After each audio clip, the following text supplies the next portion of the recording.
We haven't seen any sixth-rounders drafted by any team after 2014 make it to the big leagues, so here's a spot where we, and the Giants, shouldn't look for quick help. It absolutely must be noted that the Giants drafted Steven Duggar in this round of the 2015 draft, and that's important because he and the Giants do expect him to help at some point next season or beyond. Furthermore, the sixth round in the Sabean era has not gone particularly well for our favorite baseball team. 6 of the 21 picks made by his regime have reached the majors and combined for a -5.0 WAR. Deep breath. So, with that said, here we go. Best Giants sixth-rounders, it's that guy in the picture. Joe Nathan was drafted in 1995 as a starter before redefining himself as a closer for the Twins after they acquired him in the A.J. Pierzynski-Francisco Liriano trade. Grant wrote a 10-year retrospective on that deal, and I think it's safe to say that the shock of that move has long since passed. You can definitely look at it as one of those moves where the acquiring team turned the player into something perhaps the trading team could not have foreseen or was simply incapable of doing themselves, and a team with Rob Nen on the roster probably wasn't as interested in surveying what they had to remake a guy. Don't forget about John Burkett, though. He wound up with 19.1 wins above replacement for his career, and he won 22 games for the Giants in 1993, which is deceptive because his era was 107.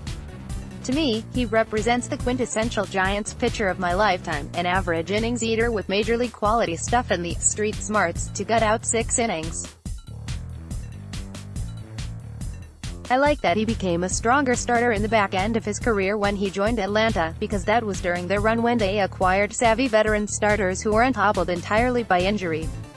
Whatever collective unconscious phrase Leo Mazzoni whispered to his pitchers to make them harness their genetic talents to their fullest, Burkett heard it and his body reacted accordingly, but I do love that one of the more name-able pitchers in recent Giants pitching was simply perfectly average.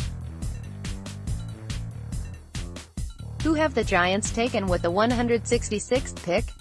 Scott Wolf, 1971, George Torrasa, 1977, Justin Nodler, 2001. Nodler is one of the aforementioned -5 WAR guys of the Sabean era, and in my quick look of the archives, he doesn't seem to have made much of a ripple on this site, other than being mentioned alongside other names. That's a remarkable run of being mentioned but never a focus. It's sort of how the K in his name is silent, there's just something about him that's forgettable. As my esteemed colleague Doug Brazzone reminds me, you totally can hear the K in his name. Another reminder that I am an idiot. Scott Wolf, for reference, had nothing to do with Fox's Party of 5 TV show nor the movie Go. George Torrasa shows up in a Google search as a chef in Napa Valley. At least, that's what he was doing last century. Who is the best 166th pick in Major League history? Wade Boggs, 3,010 hits in his career.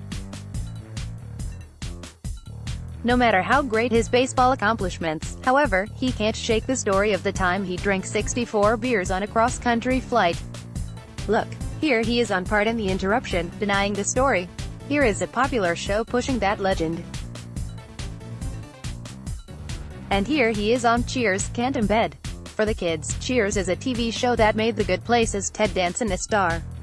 Who have the Giants taken in the 6th round recently? Right, so, back to those Sabean-era picks. Besides Nodler and Duggar, this is the spot where the Billy Sadlers of the world have joined the organization. Literally, Billy Sadler in 2003, but also Kevin Joseph before that. Jesse English drafted in 2002, claimed by the Nats in 2008, Ryan Rollinger, 2006, Eric Surkamp, 2008, Mike Kickham, 2010, all followed. But the most recent notable of this bunch is our old friend Josh Osich, 2011. Anytime a player reaches the major leagues, that draft pick has to be considered a success.